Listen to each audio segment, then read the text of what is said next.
We have a problem in this country.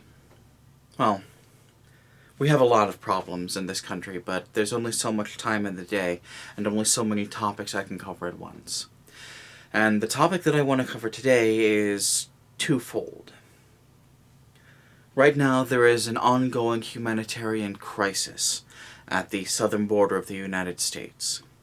The most ear-catching and the most offensive aspect of which is the separation of migrant children from their parents and the housing of those same migrant children in inhumane conditions, held without soap, without bedding, without adequate food in some cases. Some people are shocked that this is happening, but I'm a little bit incredulous that people are as surprised as they are. We've been doing this to children in the United States for decades. The school-to-prison pipeline is a very complex phenomenon.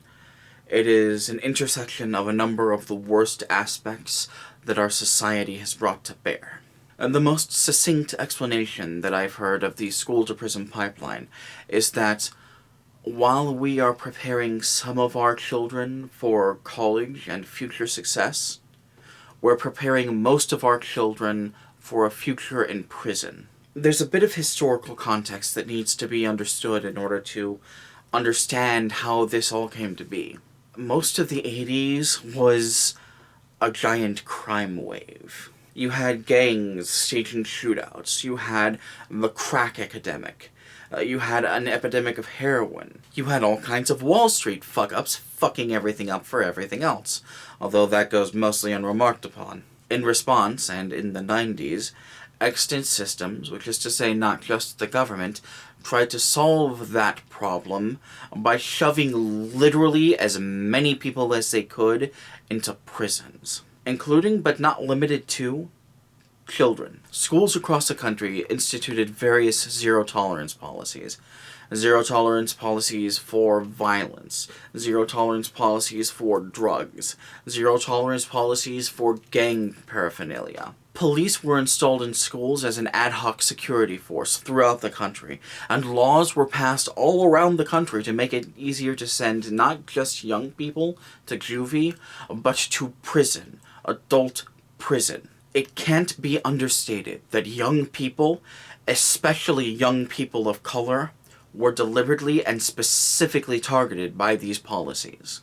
It also cannot be understated that the studies, that the numbers that were the basis of these policies were bunk.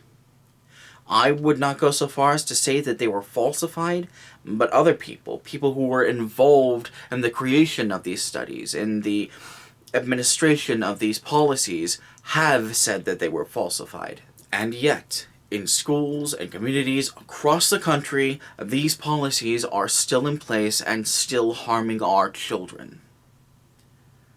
And it's worthwhile to ask why. Our education system is a sham. You cannot convince me otherwise. And yeah, let me break that claim down a bit. The first thing that needs to be understood is that the United States spends more on education than most any other developed nation. Like healthcare.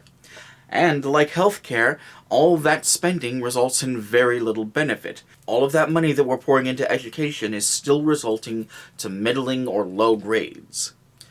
Although a lot of that can be chalked up to special moneyed interests, like the Koch brothers, fucking around with how we educate our children, and test scores not really being an indicator of future success as much as how wealthy your parents were. It's also worth bearing in mind that not only are college graduates now making less than they have at any point since World War II, but also there are people arguing that the benefits of having a bachelor's degree do not offset the financial cost of acquiring it. It is also worth noting that our teachers are paid a pitifully small amount here in the US.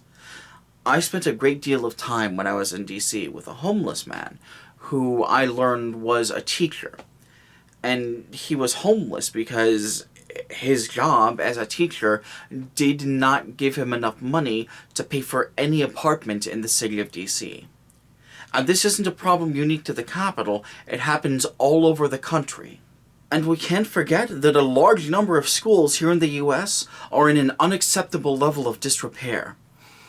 To the point where various schools have had to start GoFundMe campaigns to pay for basic repairs, to pay for mold removal, to pay for their heating bills. And while we've still been spending a great deal of money on schools, it also must be noted that since 2008, that funding for those schools has been cut to the bone. All of which is to say that our education system cannot be taken seriously.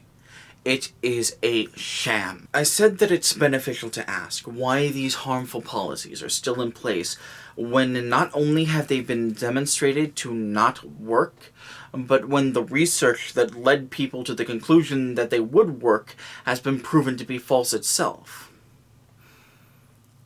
And I think I have an answer for that. I want to emphasize that this is mostly speculation on my part.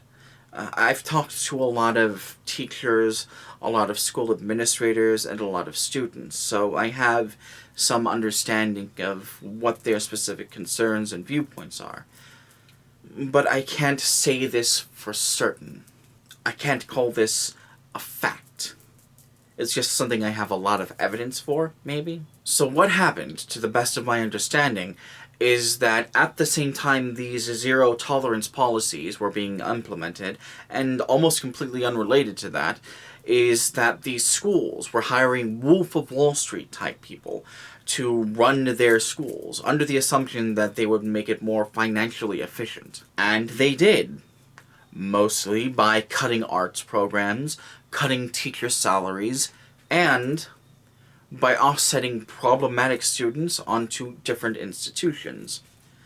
Sometimes special needs schools, sometimes just expulsion, and sometimes juvie. We have to understand that these policies serve a purpose. They allow schools to get rid of students whom they deem to be problematic. And it probably doesn't hurt that as far as the juvenile detention centers are concerned, they make money for every student they have locked up. This does harm students, though. Not just students who happen to be people of color, but also disabled students, and students with learning disabilities, and students with psychological trauma. And none of this stuff that I'm talking about is a new idea. That thing that I just explained, that's the plot of Pump Up the Volume, which came out in 1990. People have known these policies were a bad idea since before these policies were implemented. Because people aren't fucking stupid. And yet not only are these policies that are known to be detrimental, that are proven to be detrimental, still in place, but the people who put them in place are still in power. Not because they're beneficial to the people who have to live with those policies, but because they're beneficial to the people who crafted those policies. Which brings us back to baby's first concentration camp. Just like with the policies that created the school-to-prison pipeline, it's beneficial for us to understand that the policies that are creating the crisis at the border serve a purpose. And that purpose is to benefit the people who are creating those policies. Not just financially, but especially financially. And when I say that it is especially financially profitable for these people to do so, I mean that they are literally making a profit from making these decisions. I'm not even the first person to pick up on that. All of that is to say that it should not be surprising to anyone that we are putting children in the border in concentration camps. Because we have been putting children in the US in prisons for years for acting like children. Fighting the people who are doing this does not just mean confronting ICE or confronting the Border Patrol. It means confronting the larger systems that not only enable, but incentivize this kind of horrific behavior in the first place. Both of these things, the school-to-prison pipeline and these horrific, unacceptable acts at the border, are symptoms of a larger, systemic problem. Othering. And that othering is being instituted and championed by capitalism. Well, that one's a bit of a downer. I'm sorry. Let's take it over to editing, Ron. Editing, Ron. Do you have this? Oh, yeah, I got it. It's fine. I'm really tired. Hey, editing, Ron here. And there are a few things that I didn't mention that I'd like to go into a bit more. The first thing being the absolutely ridiculous amount of things that can be pegged as being gang or drug paraphernalia. I'm just going to use examples of things that are within reaching distance of me right now. If you had a cell phone in the 90s, drug paraphernalia. If you had a tarot deck, that's what this is. There are some school administrations that considered goths to be a gang. That's gang paraphernalia. A spoon, metal spoon, that's drug paraphernalia. A half-full bottle of water, I've seen that described as drug paraphernalia. I have batteries in here. That's drug paraphernalia. Anything with a really strange identifier. My pendant might be pegged as gang memorabilia. Gang... yeah. I actually used to wear a ring on this finger, and on at least one occasion, I was asked very directly if it meant that I was in some sort of gang or something. By a school administrator, even. Speaking of which, all my bracelets. Also gang paraphernalia. Also, all of these that I have, gang memorabilia. But only on the left side, because that's the Crip side. That's another crazy thing. Listening to the wrong music, or having clothes with the wrong logos on them could get you expelled from school. I know of one person who was suspended from school for listening to Weird Al Yankovic. Because Weird Al Yankovic did a song parodying Gangster's Paradise. That's not the song he was listening to, and that song wasn't even on the album he was listening to. It's just that because Weird Al did this one thing, it made him gang memorabilia. It's not a coincidence that a lot of these policies were coming into focus around the same time that there was a very serious effort to start pushing school uniforms. A person could very easily interpret there being an undercurrent of wanting to destroy certain kinds of, let's say, problematic cultures. But yeah, going to school in the 90s was really rough. Oh, and Pokemon games. Pokemon games, for a while, were considered a Satanist thing, and playing Pokemon in school could get you thrown out of school. Fucking Pokemon was considered gang memorabilia. The most wholesome thing in the universe.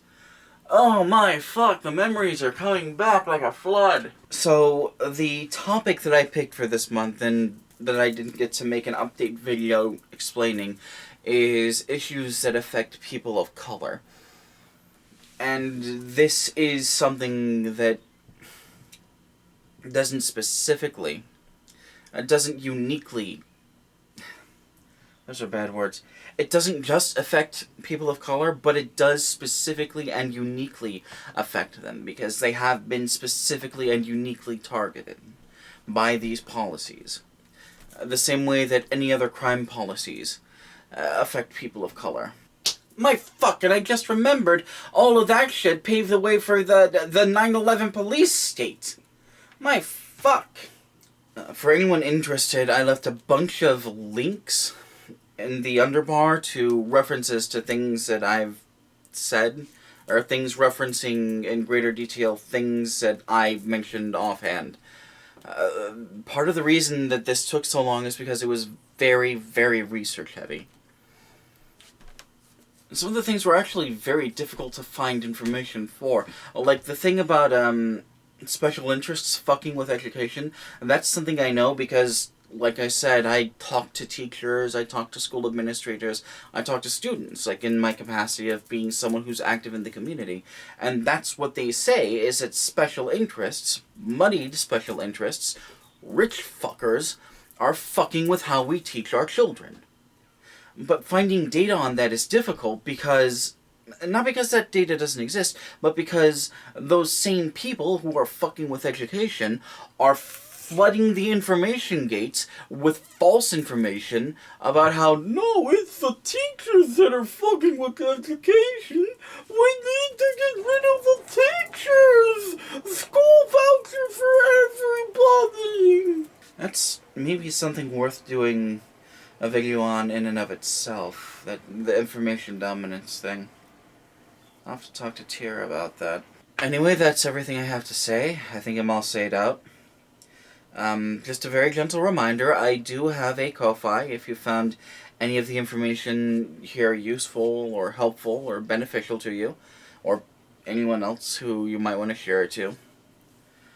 You don't have to support me financially. I don't want anyone to feel obligated to support me financially, but every little bit does help. The next video, well, I'm planning on doing a few ranty videos over by the stairs, but the next scripted video I'm expecting will be about media representation of people of color and how that is not as great as it could be. So, until we get there, take care of yourselves, alright?